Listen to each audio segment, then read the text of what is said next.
My fiancée found out that her dad passed away over a month ago via a social media post, and now everyone in her family is shocked that we missed the funeral, but I'm still in shock at how they never tried to reach out to us at all.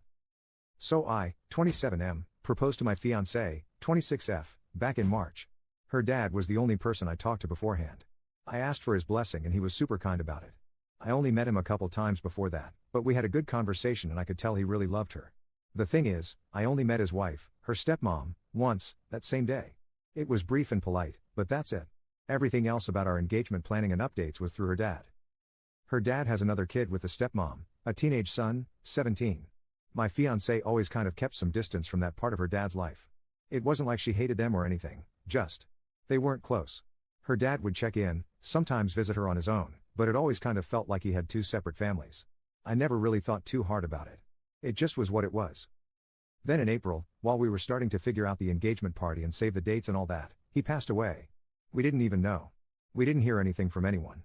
No call, no text, not even a weird silence. Nothing. We only found out this week because one of her cousins posted something online about missing him after the funeral and my fiancée texted them like, "What do you mean, the funeral?" And they were like, "Everyone was surprised you didn't show." She just shut down. I think she's still in shock. Her dad is gone. She didn't get to say goodbye. She didn't even get told he was dead. The funeral already happened. She missed it. And no one told her. Not her stepmom, not even her own brother, not anyone. And what makes it worse is, now that she's tried to reach out to people, cousins, her aunt, even her dad's friend, she keeps getting these weird half responses that make her feel like she should have known or been there. Like they're judging her for not showing up, when nobody invited her in the first place. She keeps asking me if she did something wrong. She's wondering if her dad was mad at her. I do think he was happy for us, but now I don't even know what's true anymore. I guess I just don't understand how something like this happens. I know grief makes people act strange and there might be stuff we don't know. I don't want to assume the worst about her stepmom. Maybe she was overwhelmed, or didn't have our contact info, though I feel like she must have had some way to reach out. But I also don't want to make excuses for someone who let my fiancée find out her dad died a month later from a Facebook post. It's starting to feel uncomfortably close to full-on evil stepmom territory, and I hate even thinking that, but this just feels so cold. She's devastated and I don't know what I'm supposed to say or do. I can't fix it. She just keeps saying she can't believe she wasn't there. That she wasn't even given the chance. And I'm angry too, but mostly I just feel helpless. And sad for her. I guess what I'm really asking is, how do I help my fiancée grieve someone she didn't even get the chance to say goodbye to? She keeps wondering if her dad was upset with her, or if she missed some sign, and now the way her family's reacting is only making her feel worse. I want to support her without making her feel like she has to perform grief on anyone else's timeline, or carry blame for something that was never her fault. Update 1. We finally found out where her dad was buried, and I managed to get in touch with her half-brother. When I showed her who I thought it was, she panicked and did not want anything to do with it. She still does not know I went ahead and talked to him. To be honest, I expected lies or deflection, but what I got was more frustrating. He was not defensive, just cryptic. He said he knows exactly why her side of the family cut her off and that she knows too. He would not tell me what it was and just kept saying I should ask her because I would not believe him anyway. Then he added, sarcastically, that if she is even capable of telling me the truth, I would already know. He did say he had tried calling and texting her after their dad passed, but she has him blocked on everything. He also said he tried to make sure she was included, but she made it clear a long time ago that she wanted nothing to do with him. He knows she has always hated him just for existing. He ended the conversation by saying he was calling her bluff. That she does not really want anything to do with her dad's side of the family. He even asked, did she ever say she was inviting any of them to the wedding? That part stung a little. I will not pretend to know the full story, but I am starting to feel like this is not a case of one person being awful. It feels more like years of silence and resentment that turned into something cruel. We did get some clarity on the legal side. There probably will not be a fight with the stepmom. The brother told me everything that is needed. We are working with a lawyer, but it will take time. The executor has up to 2 years before probate has to start. Even then, anything she may be entitled to would be split evenly with him, and only applies to accounts that were solely in her father's name. We are not expecting anything substantial, but she deserves to know she was not forgotten. Since real closure is out of reach, we are creating our own. Someone suggested planting a memorial tree. We love that idea. We are currently looking for a good starter tree, and she is going to write her father a letter to bury under it. It is not a solution, but it is something real and peaceful she can hold on to. There probably will not be another update.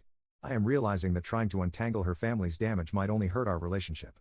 If I want a healthy marriage, I need to protect her peace more than I need to win a fight that was lost a long time ago. Update 2. I've taken time to process everything before writing this, because I wanted to be clear-headed and fair.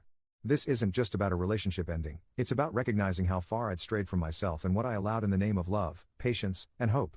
After the engagement ended, she moved in with a friend from work. But by then, things had already been unraveling for a while. I had believed I was being supportive and compassionate, giving her time to grieve and space to share on her own terms. But the truth was, I was being emotionally manipulated. She pretended to want to reconcile with her brother after hearing about her father's death. At the time, it felt like a breakthrough. I thought she was softening, maybe healing. But that was just a performance to win sympathy and deflect hard questions. The more I learned, the clearer it became that she had no real interest in reconnecting, only in looking like the victim. What's hard to admit is how many times she manipulated me subtly, shaping narratives and using silence or emotional withdrawal to make me prioritize her even over lifelong friends and family. I now see how isolated I became. One friend I reconnected with after everything joked, "You didn't date her, you ran her PR campaign." It hit harder than I expected, because in some ways, it felt true. There were moments where I wasn't just supporting her, I was constantly explaining basic respect, empathy, and how to show up in a relationship. It started to feel less like a partnership and more like I was trying to teach someone how to be a decent person. That kind of emotional labor takes a toll, and looking back, I can see how much of myself I lost in the process. I had reached out to her brother initially to confront him, but his response was surprisingly calm and cryptic even. After the breakup, I spoke to him again, and this time he told me the truth. The family had cut her off because of repeated abusive outbursts not just toward her father, but also toward her stepmother and brother. He said I wouldn't have seen it because she saved that side of herself for them. He even brought her father's old phone. The texts between her and her dad were awful, cruel, manipulative, and downright abusive. Honestly, I don't even know how or why her dad stayed in contact with her after receiving the things she wrote. If my own child ever said those things to me, I would have cried and cut contact. No parent deserves that level of cruelty. After her father passed, she started lashing out at me too. That's when the pattern revealed itself. Ironically, she didn't even mind that I spoke to her brother until she found out I helped him with a scholarship site. And help is a stretch. I mentioned the Common App, something I always bring up when college comes up in conversation. It's not some special effort. I've told my own cousins the same thing. It's a single application site that makes you sound like you know your stuff and gets kids on track fast. If they apply through it, they're pretty much guaranteed to get into somewhere. She knew this. She had seen me do it with my family. But this time, she twisted it into a betrayal like I'd committed some criminal offense. She realized I had spoken to her brother because I showed her a Reddit post to help her understand where I was coming from. That's when everything shifted. Even then, I didn't end things immediately. I asked if we could slow down and delay the wedding. Instead of meeting me with honesty or reflection, she shut down and turned hostile. Maybe it was her way of pushing me away, but if so, it worked. After the breakup, she kept reaching out, apologizing, saying she'd get help. But I had already asked her to consider therapy earlier in our relationship, and she refused every time. Now that everything has come to light, I can't see myself marrying her, much less raising a child with someone who hides so much, lashes out when cornered, and only offers change when everything is already broken. My family has been nothing but supportive through all of this. My sister is even staying with me right now. She joked that it's for my protection, but honestly, it just feels good to have family around again. For the first time in a while, I feel like myself. So that's it. No more what ifs or excuses. Just the truth, and a fresh start. There won't be any more updates as this account serves no purpose anymore.